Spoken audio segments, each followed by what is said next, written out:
विधेयात्मा प्रसादम अधिगच्छति। प्रभु का ये कहना है कि प्रसाद माने प्रसन्नता माने स्वास्थ्य, अंतःकरण का जो स्वास्थ्य है उसका एक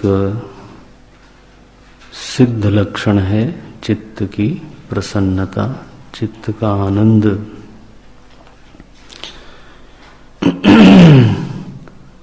सत्वगुण अगर समृद्ध हो तो उसका जो प्रकट लक्षण है वो है ज्ञान के संदर्भ में पूर्ण तेजस्विता और सुख के संदर्भ में विषय निरपेक्ष चित्त की स्वाभाविक प्रसन्नता, भोग निरपेक्ष, विषय निरपेक्ष, घटना निरपेक्ष चित्त की जो स्वाभाविक प्रसन्नता है, एक बड़ी ही मधुर मनस्थिति है। वो अंतःकरण के स्वास्थ्य का तो लक्षण है।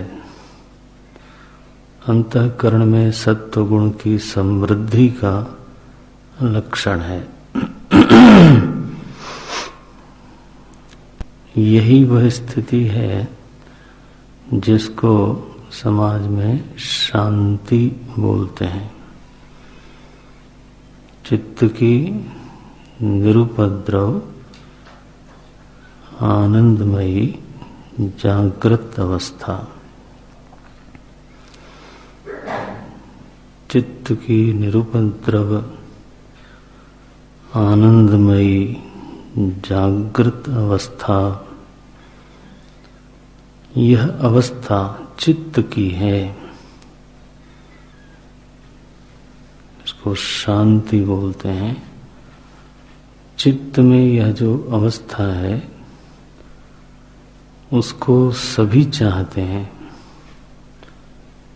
लेकिन इस अवस्था का निर्माण जिस रीति से हम करना चाहते हैं उस रीति से यह अवस्था बनती नहीं है। भोग में आयास भी है, भोग में उपद्रव भी है, भोग में विक्षेप भी है।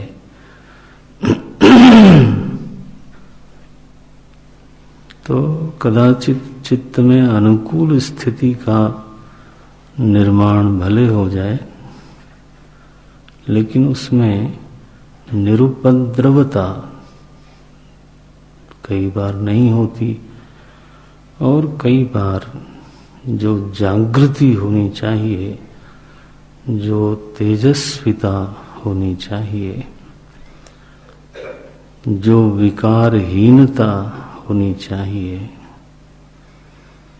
तो वो भी नहीं हो पाती। तो हम घटना के सापेक्ष, भोग की अपेक्षा से, घटना की अपेक्षा से, बाहर की परिस्थिति की अपेक्षा से चित्त की एक विशेष अवस्था का निर्माण करना चाहते हैं। हम सभी का प्रयास लगभग ऐसा होता है। तो वो हो नहीं पाता।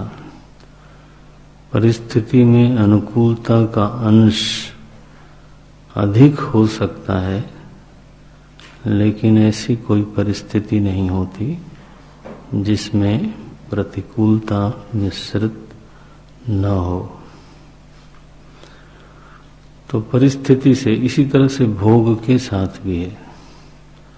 भोग में अनुकूलता की मात्रा अधिक होगी, लेकिन किंचित प्रतिकूलता मिश्रित अवश्य रहती है।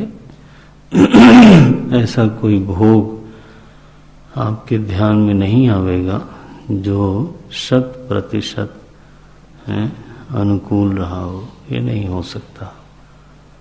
कोई ऐसी परिस्थिति नहीं हो सकती जो 100% अनुकूल रही हो। ये तो मिश्रित ही रहता है सब।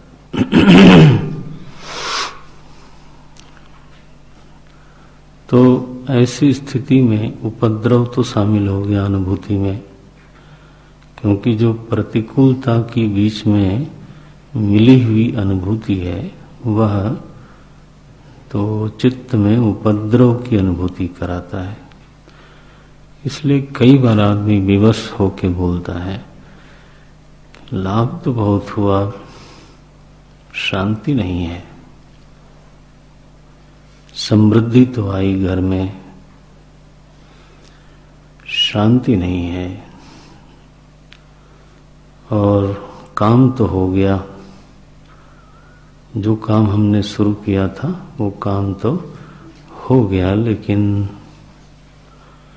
ये ठीक है, इस तरह से लगता है। व्यक्ति परिणाम में जिस अनुभूति का भोग कर रहा है तो वो उसको कृतार्थता का अनुभव करने नहीं देती। तो हम मित्रों के साथ जब विचार विमर्श करते हैं, इंटरेक्शन करते हैं,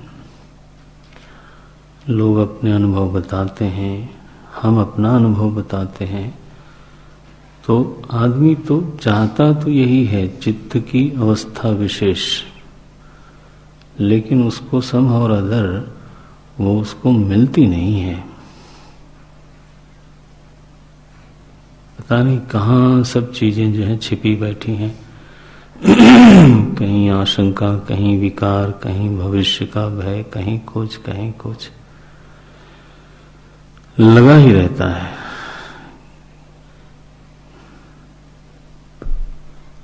तो भगवान बताते हैं, भगवत गीता बताती है कि जिसको तुम शांति बोलते हो वो कैसे मिलती है।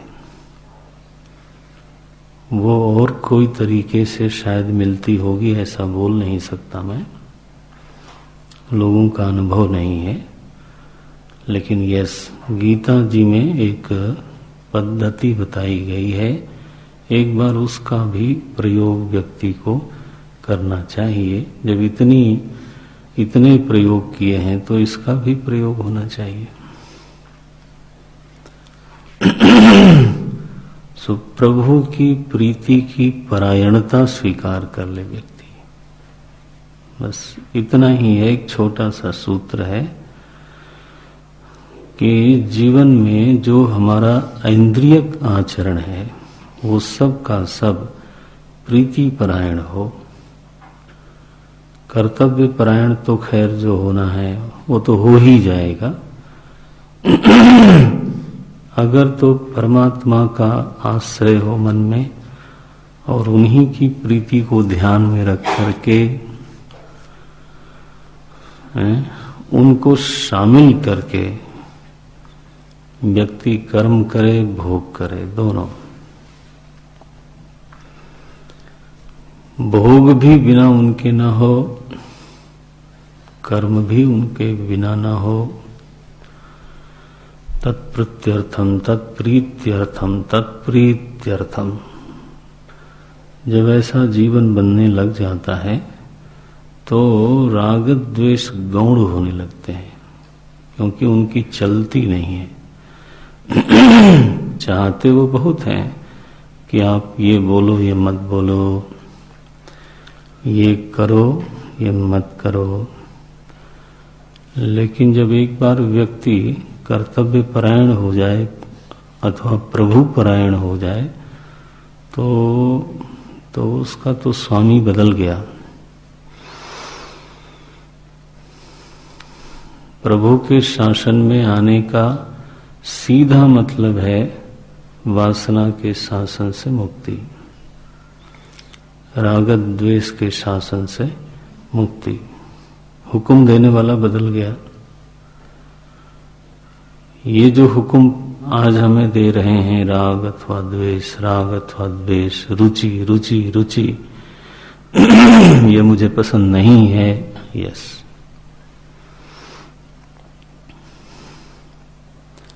मन में हमारे ऐसा आया इसलिए मैंने ऐसा किया। तो हुक्म देने वाला कोई और है, तो ऐसा तो केवल मुक्त ही है जो जिसका कोई हुक्म देने वाला नहीं होता। लेकिन जब तक कर्ता भाव है तब तक तो आज्ञा तो किसी न किसी की रहती है, चाहे वो राग द्वेष की हो और चाहे वो परमात्मा की हो।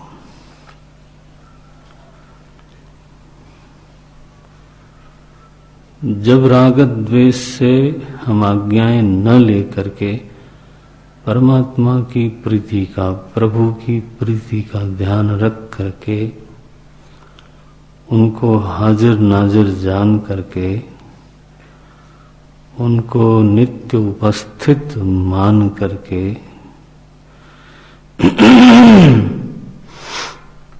जब हमारा व्यवहार होता है, इवन मानसिक व्यवहार होता है, तब फिर धीरे धीरे धीरे धीरे राग द्वेष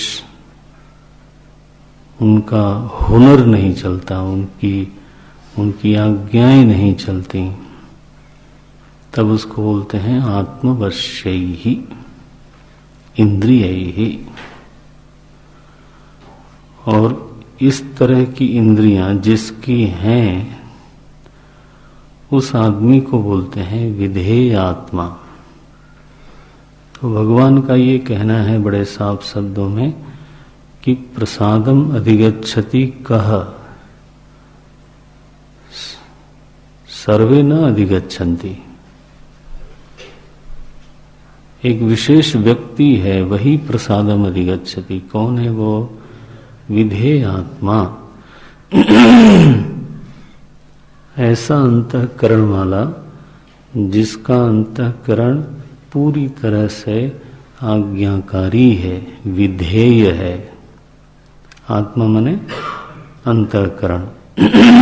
भाष्यकार प्रसंग के अनुसार बोलते हैं आत्मा अंतःकरणम। ये बहुब्रीहि समास है। इच्छातः क्या बोलते हैं? इच्छातः विधेय आत्मा अंतःकरणम यस्य सः। ये अपनी इच्छा के अनुसार जिस अंतःकरण का निवेश किया जा सकता है, उपयोग किया जा सकता है, उसका संचालन किया जा सकता है। विधेय, विधेय माने आज्ञाकारी। जैसे कोई विद्यार्थी विधेय हो, विधेय माने उसके लिए मैं कोई विधि बताऊं तो वो उसको तुरंत ही वैसा ही करे, तब कहेंगे ये विधेय है। और जिसके बारे में कदाचित ऐसी भावना हो, धारणा हो कि ये कर भी सकता है, मना भी कर सकता है, या मनो अवॉइड भी कर सकता है, तो हम उसको जरूरी होगा तो उसको आज्ञा नहीं देंगे। भाई हम रिस्क नहीं ले सकते। तो जिसको भी आज्ञा देना है वो किसको बुलाता है? उस आदमी को बुलाता है जो उसकी आज्ञा को पालन करने का स्वभाव रखता हो। तो अंतःकरण यहां हमारा सेवक है।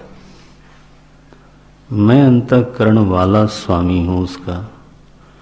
तो मुझे एक ऐसा अंतःकरण चाहिए जिसको मैं आज्ञा दे सकूं। वो अंतःकरण विधेय होना चाहिए, अविधेय नहीं होना चाहिए। वही अंतःकरण वास्तव में मेरा अंतःकरण कहलाने लायक है। क्योंकि तो मैं उसका उपयोग कर सकता हूं। तो जो मेरी बात ही नहीं मानता है, कोई बात कहने पर, संकेत करने पर माने इतनी कठिनाइयां प्रस्तुत कर देता है कि तो हो ही नहीं सकता, है तो बहुत ही कठिन है, तो इसमें ये परेशानी है, तो उसमें ये परेशानी है, तो अगली बार आप उस आदमी को कोई काम बताओगे क्या? नेहरू जी का एक बड़ा प्रसिद्ध वाक्य है। जब वो अफसरों को बुलाते थे काम करने के लिए, मंत्री लोगों को, तो लोगों की आदत है बताने की कि ये तो बड़ा कठिन है। कोई बात कही जाए, बोले ये तो काफी कठिन है, उसमें ये परेशानी है, ये परेशानी है। तो बोलते थे, don't tell me how it can not be done. ये सब मत बताओ कि ये कैसे नहीं किया जा सकता है। Don't tell me how it can not be done, tell me how it can be done. मुझे वो बात बताओ कि ये कैसे हो सकता है। हमने आपको इसलिए नहीं बुलाया है कि आप हमको उन कारणों की लिस्ट बता दें कि इन इन कारणों से ये काम नहीं हो सकता। आदत जो प्राकृतिक स्थिति है मनुष्य की, वो यही है। तो ऐसे लोग तो करण नहीं बन सकते, करण नहीं कहला सकते, क्योंकि एक तो वो डिस्करेज कर देते हैं स्वामी को, उसको ये बताने लग जाते हैं कि जो आपने सोचा है वो हो ही नहीं सकता, आपने सोचा ही नहीं कि इसमें कठिनाई क्या है। हम बताते हैं कठिनाई क्या है, और फिर वो इतनी लंबी एक लिस्ट अपनी पूरी प्रतिभा लगा करके,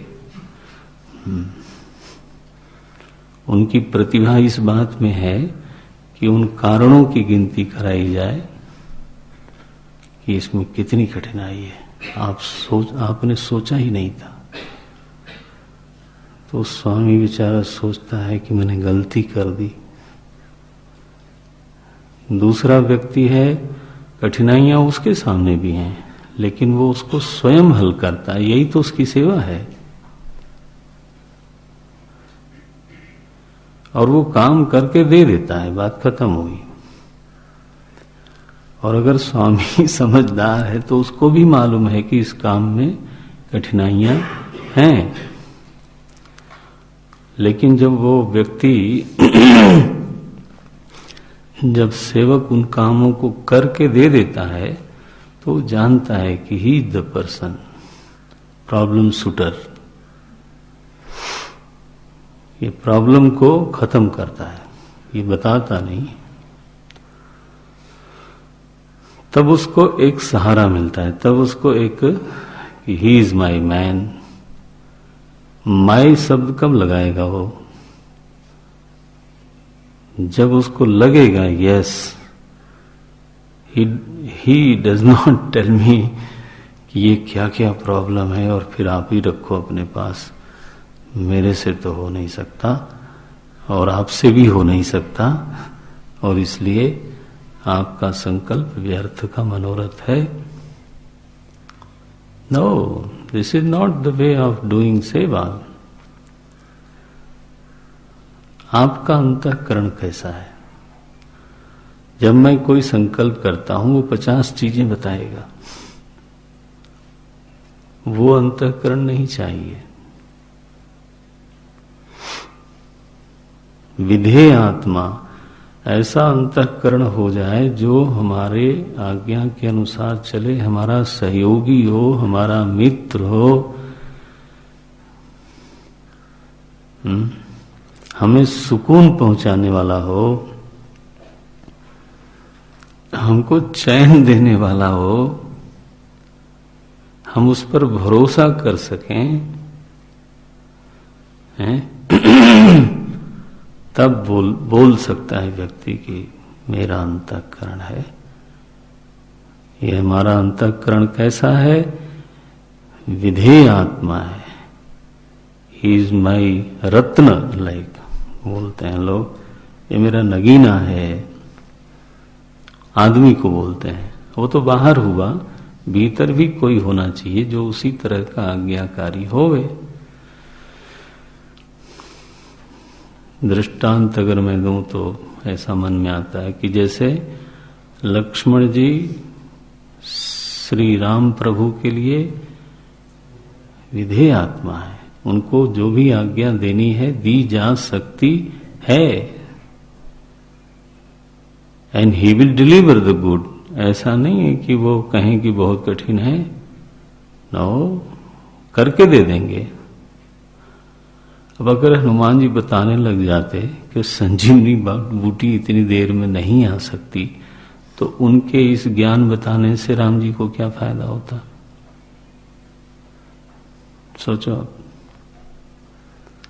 वो तो सभी जानते हैं कि ये कठिन काम है, सभी जानते हैं कि बहुत दूर है, सभी जानते हैं कि समय बहुत कम है। इसमें आपकी कौन सी बड़ी प्रतिभा है कि आप लिस्ट लेके आ गए बताने के लिए?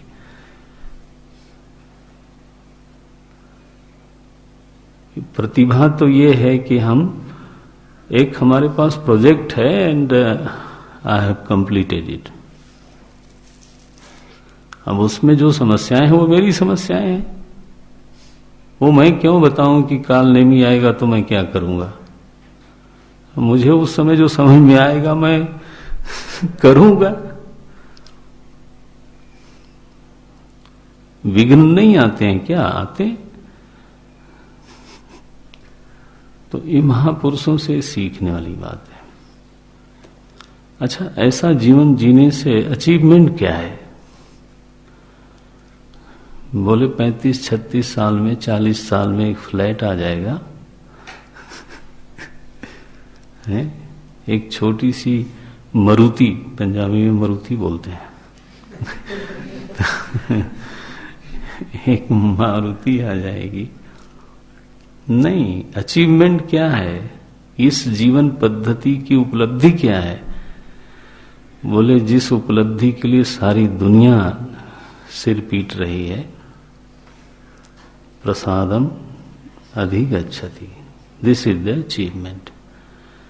अगर कल को आपका मन आपसे पूछे कि एक साधक की उपलब्धि क्या है, व्हाट इज योर अचीवमेंट, आप बेहिचक बोल सकते हो कि if you are a seeker, if, अगर सचमुच में गीता की जीवन पद्धति हमने अपनाई है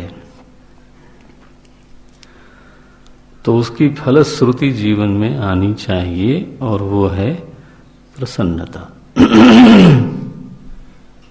प्रसादम अधिगच्छति। बोले ये पूरा हो गया? बोले पूरा नहीं हुआ, ये तो शुरू हुआ है। उपलब्धियों का क्रम वास्तव में ये तो शुरू हुआ है।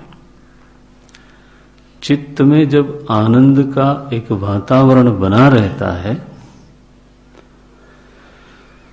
वाह, इसको बोलते हैं रास का वातावरण। भागवत जी में इसी को बोलते हैं रास का वातावरण। रास पंचाध्यायी में जो पहला अध्याय है वो यही है। भगवान पिता रात्रि ही शरदोत्फुल्ल मल्लिका वीक्षरंतुम मनश्चक्रे योग माया, हाँ, योग माया उपाश्रिता। शरदोत्फुल्ल मल्लिका, ये वातावरण चाहिए रास के लिए। रास जो है वो बिना वातावरण के नहीं होता। भगवान अपि तारात्रि ही, बहुवचन है वहां। एक रात में हजारों रात्रियां समा गईं। भगवान अपि तारात्रि ही शरदोत्फुल्ल मल्लिका। शरद ऋतु की रात्रि है, पूर्ण चंद्रिका है, वातावरण में शीतलता है, वनस्पति पुष्पित है, कुसुमित वनस्पति है, एक एक पुष्प में सौंदर्य है, माधुर्य है। तो वीक्ष्य परमात्मा को जब ये वातावरण मिला तब उन्होंने ईक्षण किया, अच्छा ये है। तब उनका मन हुआ कि मैं रमण करूंगा। अपि भगवान, अपि जीव तो पहले से ही चाहता था, आज भगवान की इच्छा हुई, ये है। तो यह जो प्रसादम है ना अंतःकरण में, ये वो वातावरण है। चित्त में शीतलता चाहिए, उज्ज्वलता चाहिए, निर्मलता चाहिए, चित्त कुसुमित होना चाहिए। यही है महाराज तो असल में आत्मरमण का एक दिव्याति दिव्य वर्णन है, क्योंकि आत्मा माया रमण नहीं करता। सच्चिदानंद को किसी माया में रमण करने की आवश्यकता नहीं होती। अगर ऐसी आवश्यकता पड़े तो इसका मतलब है कि स्वरूपानंद कमजोर पड़ गया। ये तो कभी हो ही नहीं सकता। साधारण विरक्त जब उसमें रमण नहीं कर पाता तो सच्चिदानंद क्या रमण करेगा।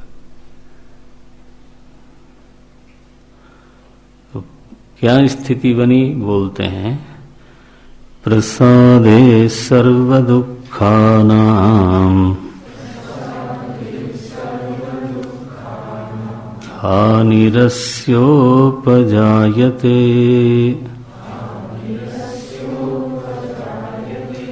प्रसन्नचेतसो ह्याशु बुद्धिपर्यवतिष्ठते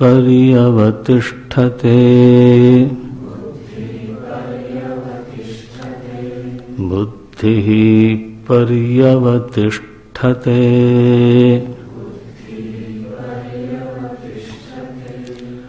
सर्व दुखानां प्रसादे सति ही हानि ही उपजायते। कस्य? अस्य साधकस्य। इसमें जिसको लाभ हो रहा है उसके लिए शब्द आया अस्य। अस्य साधकस्य विधेयात्मनः। अगर पूर्व श्लोक में से लें तो विधेयात्मनः, जो विधेय आत्मा है, जो साधक है, यह जो साधक है इसके जीवन में हानि ही उपजायते, बहुत हानि हो जाती है। लो, किसकी हानि होती है? बोले दुखा नाम हानि। सारे दुख बेचारे जो हैं उनका विनाश हो जाता है। बोले ये हानि हुई कि लाभ हुआ? बोले जो आपको समझना हो समझ लो।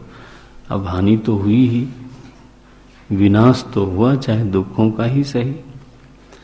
और वो भी कुछ कुछ दुखों का विनाश हुआ सो नहीं, लिखा है सर्व दुखानाम हानि। अस्य साधकस्य सर्व दुखानाम हानि ही उपजायते। इस साधक के जीवन के सारे दुख समाप्त हो जाते हैं, सारे दुखों की हानि हो जाती है। अब भगवान एक तरीका बताते हैं और खुली घोषणा करते हैं कि ये उपलब्धियां हैं। और भगवान जो उपलब्धियां बताते हैं, ऐसा इस धरती पर कौन है जिसको ये नहीं चाहिए?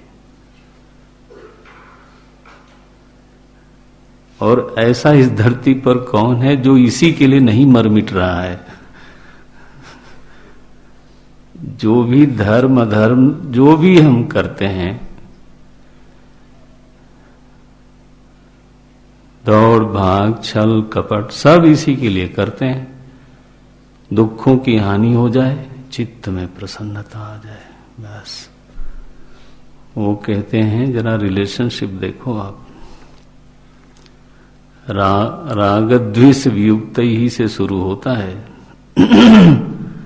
प्रसाद प्राप्त होता है, और प्रसाद के कारण प्रसादे सती, चित्त में जो प्रसन्नता का वातावरण बना उसके कारण उसके बाद दुखों की हानि होती है। भगवान के कहने से ऐसा प्रतीत हो रहा है कि दुखों की जो स्थिति है वो चित्त के दोष के कारण ज्यादा है, क्योंकि प्रसन्नता कहाँ आई? चित्त में, और उसका फिर परिणाम प्रतिफलित हो रहा है, ऐसा प्रभु बता रहे हैं सर्व दुखा नाम। अब सर्व दुखा नाम में भाष्यकार ने भी कोई भिन्न अर्थ नहीं किया, कोई लक्ष्यार्थ नहीं किया, सीधा वाच्यार्थ किया। बोले आध्यात्मिकादि नाम। आध्यात्मिकादि नाम माने क्या हुआ? आध्यात्मिक, अधिभौतिक, इवन आधिदैविक। इवन आधिदैविक, कितनी बड़ी बात है।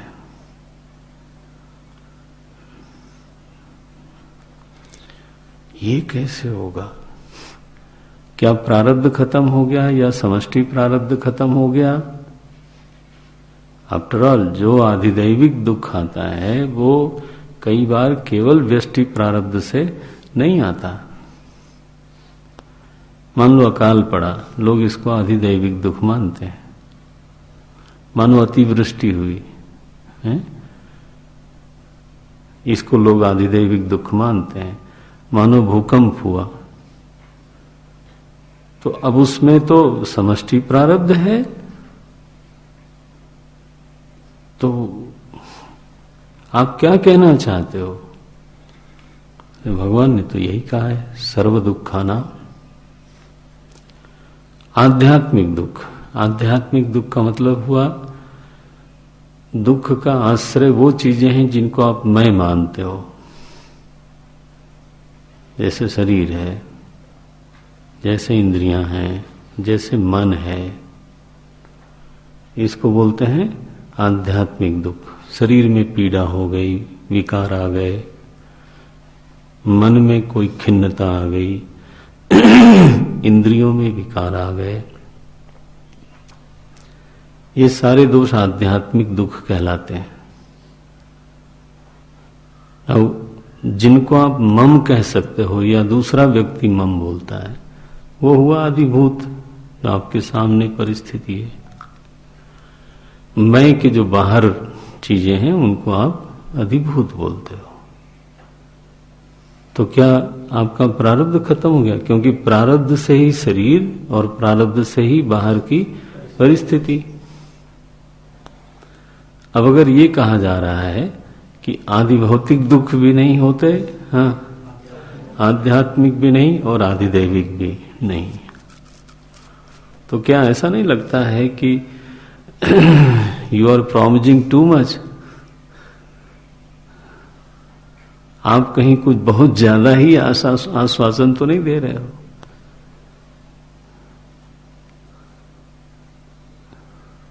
अब आश्वासन कोई आदमी देता तो मैं ही डाउट कर लेता, लेकिन समस्या है कि आश्वासन देने वाले स्वयं सर्वेश्वर परमात्मा कृष्ण दे रहे हैं, मैं क्या बोलूं उसमें, और उसका समर्थन भगवान शंकर कर रहे हैं। तो उसमें अब बोलने के लिए अपने पास कोई जगह बचती नहीं है। समझने के लिए जरूर थोड़ी कोशिश होनी चाहिए। वो ये है कि आधिदैविक, आध्यात्मिक और आदि भौतिक परिस्थितियां तो जरूर प्रारब्ध जनित होती हैं, लेकिन उस परिस्थितियों से जो उत्पन्न होने वाला दुख है वो अंतःकरण में ही होता है। दुख के अनुभूति का स्थान केवल अंतःकरण है, शरीर नहीं, इंद्रियां नहीं, और बाहर का भूताकाश भी नहीं। ये सब के सब, ये जो तीनों हैं, वो सब के सब दुख के हेतु हो सकते हैं अथवा सुख के हेतु हो सकते हैं। यस, बीमारी आ सकती है, बीमारी का आश्रय है शरीर, और वह प्रारब्धवशात आ सकती है और वो दुख का हेतु बन सकती है। लेकिन यह कोई नियम नहीं है कि बीमारी से जितना एक व्यक्ति दुखी होता है, हाँ, उतना ही दूसरा भी हो, उतना ही तीसरा भी हो। ये कोई नियम आज तक नहीं बना पाया।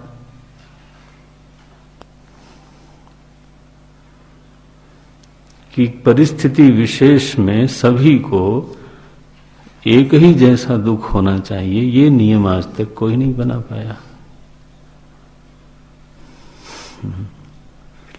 भूकंप आने से सभी को एक ही जैसी यातना हुई, ये कोई बोल नहीं सकता, चाहे वो भुर्ज में हुई हो चाहे कश्मीर में हुई हो। तो यह जो त्रिविध दुख है, वो त्रिविध दुख के हेतु हैं, और उन हेतुओं से सामान्यतः दुख उत्पन्न होता है, इसमें कोई दो राय नहीं। लेकिन अंतःकरण की योग्यता के भेद से उत्पन्न होने वाला दुख भी भिन्न भिन्न होता है, ये मानना पड़ेगा। परिस्थिति समान होने पर भी, बीमारी समान होने पर भी है, उत्पन्न होने वाला जो दुख है वो निश्चित रूप से अलग होगा। भगवान का केवल यहाँ इतना कहना है, ये नहीं कोई वादा कर रहा है कि अगर आपका अंतःकरण प्रसन्न है तो बीमार नहीं होंगे, अथवा एक्सीडेंट नहीं होगा, अथवा भूकंप आवेगा ही नहीं। लो, ये फॉल्स प्रॉमिसेस आदमी करता है, भगवान नहीं करते। रासलीला, आपको मालूम है, रासलीला होने के बाद 5 अध्यायों के बाद सुखदेव जी ने इसकी फलश्रुति बताई और कहा कि रासलीला का ठीक से श्रवण मनन करने से व्यक्ति का हृदय रोग ठीक हो जाता है। वहां अभिप्राय है जो काम विकार है वो एक बड़ा रोग है और वो ठीक हो जाता है। सारे टीकाकारों ने यही अर्थ किया। तो एक प्रसिद्ध वक्ता भागवत के, उन्होंने कहा कि उसका जो अगर कहीं ब्लॉकेज हो, हृदय में आर्टरी जो है कोलेस्ट्रॉल की वजह से ब्लॉकेज हो, उसको बिल्कुल ऑपरेशन नहीं कराना पड़ेगा। उसकी सारी आर्टरीज, आजकल एक तो प्रवचनों का सारा पर्यवसान आत्मनिष्ठा नहीं है, एक रोग हो गया, ये समझो आप। सारे प्रवचनों का पर्यवसान इलाज है, शरीर में कुछ ठीक हो जाएगा, ऐसा देहाभिमान चारों तरफ। तो रास पंचाध्यायी इसलिए सुनना और पढ़ना चाहिए कि आपका जो है ऑपरेशन नहीं करना पड़ेगा, आपके ब्लॉकेज ठीक हो जाएंगे। मैं गारंटी देता हूं, भागवत भगवान ने ऐसा कहा है। अब चलो जी, अब अगर कुछ हुआ मान लो तो मैं क्या कह सकता हूं, मेरी क्या औकात है? उनसे पूछिए भागवत में ऐसा क्यों लिखा है। भागवत में लिखा है, भागवत में आपने अर्थ क्या किया है वो तो देखो आप। तो कोई अर्थ अगर ये कर दे कि त्रिविध प्रकार के दुख हेतु ही नहीं होते, तो ये तो अर्थ घटेगा नहीं। किसी संत में आज तक घटा नहीं, ज्ञानियों में नहीं घटा। और छोड़ो, गीता के इसी प्रसंग में दुखेशु बोलते हैं, अनुद्विग्न मना बोला है ना।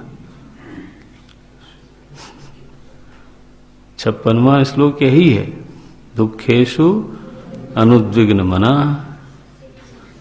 57वां श्लोक यही है, तत्तत् प्राप्य शुभाशुभम। तो उसका क्या करोगे आप? संगति कैसे लगाओगे?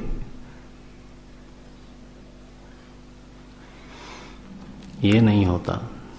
अर्थ सावधानी से करना चाहिए।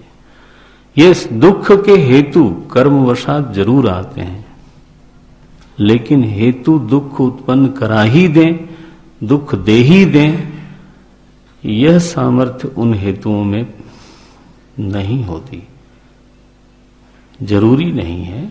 कोई अंतःकरण की विशेष ऐसी स्थिति हो सकती है जिसमें दुख की मात्रा न्यून हो, अति न्यून हो,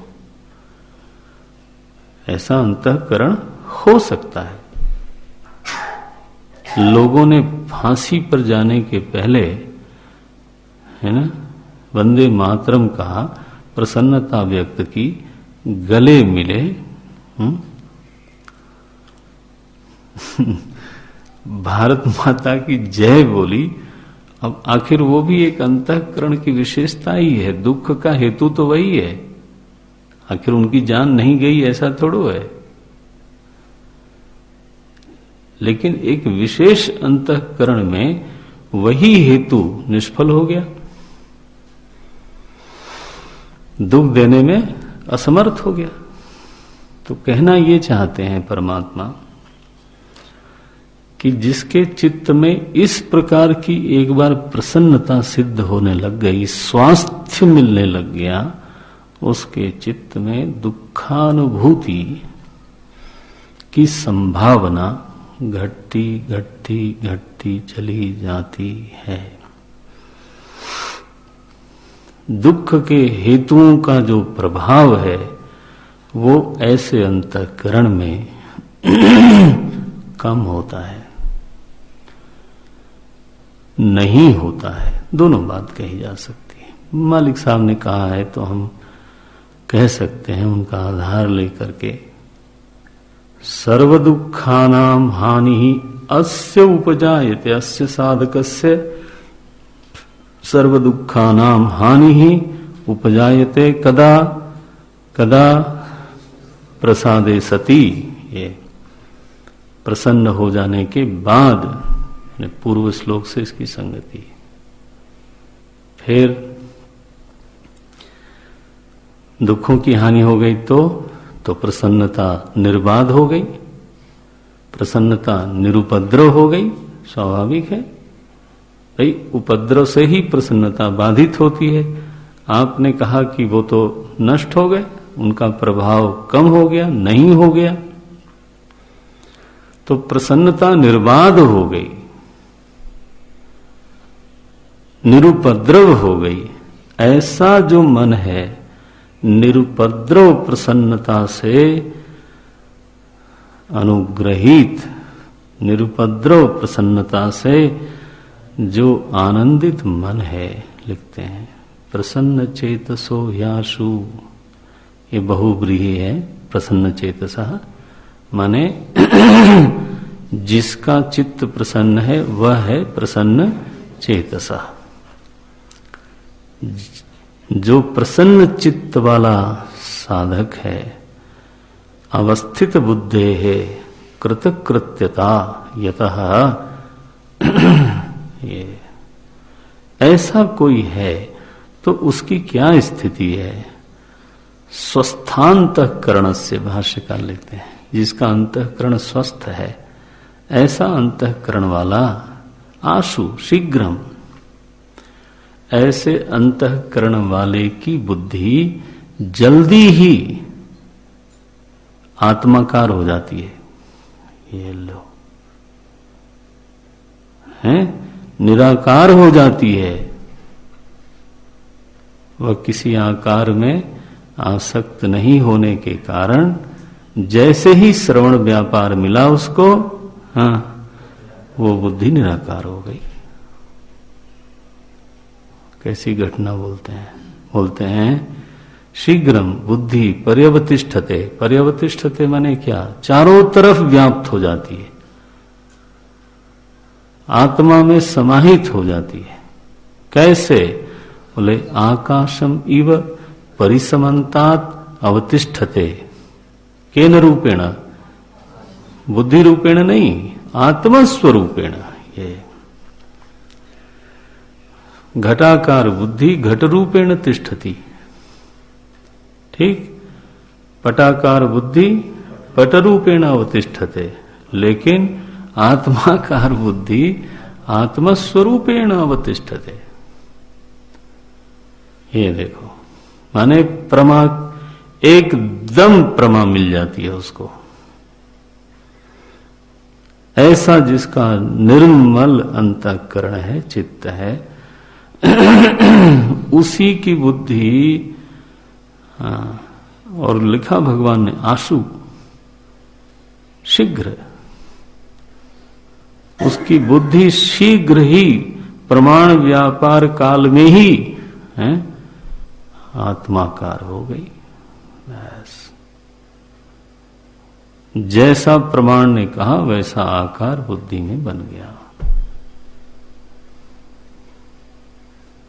पर्यवतिष्ठते।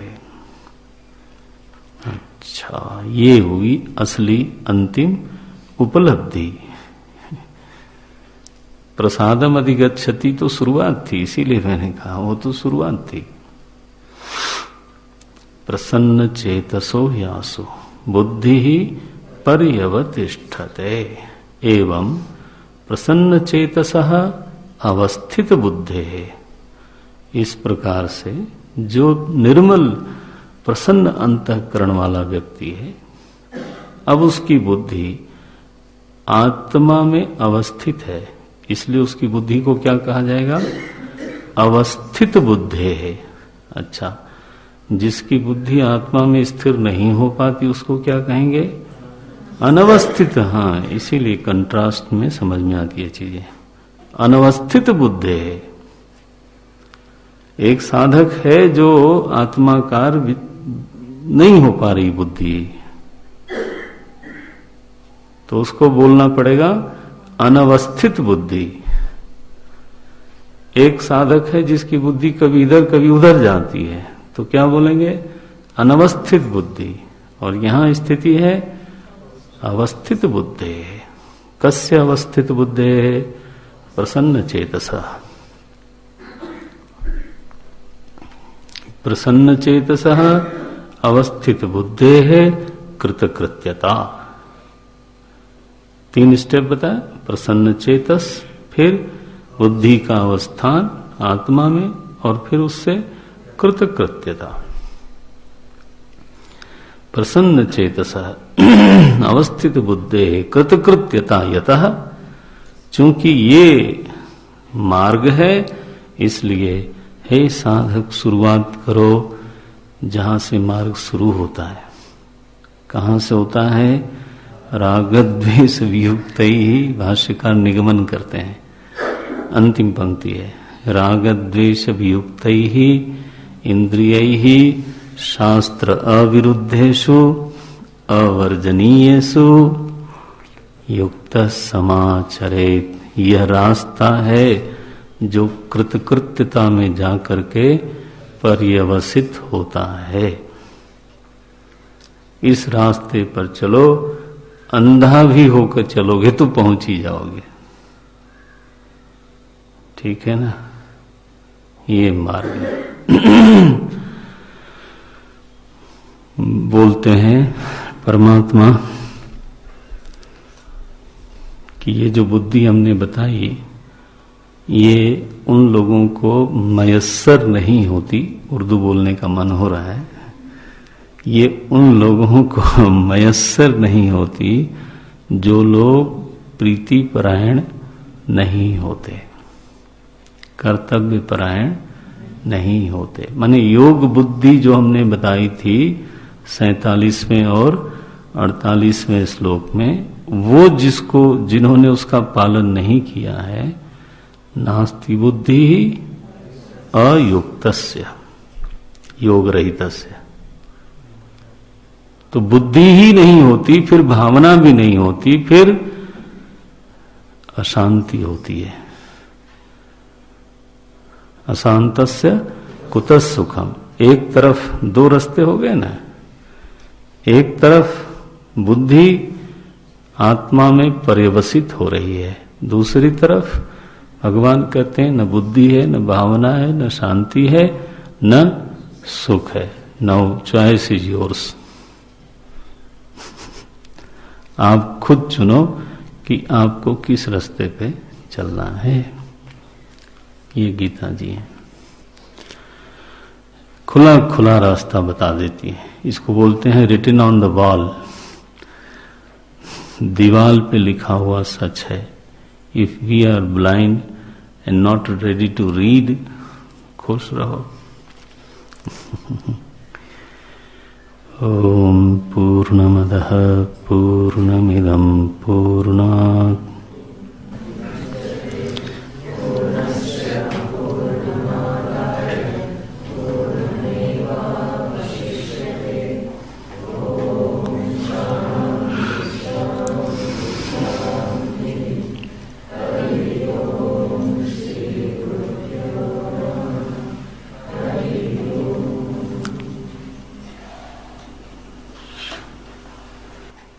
ओम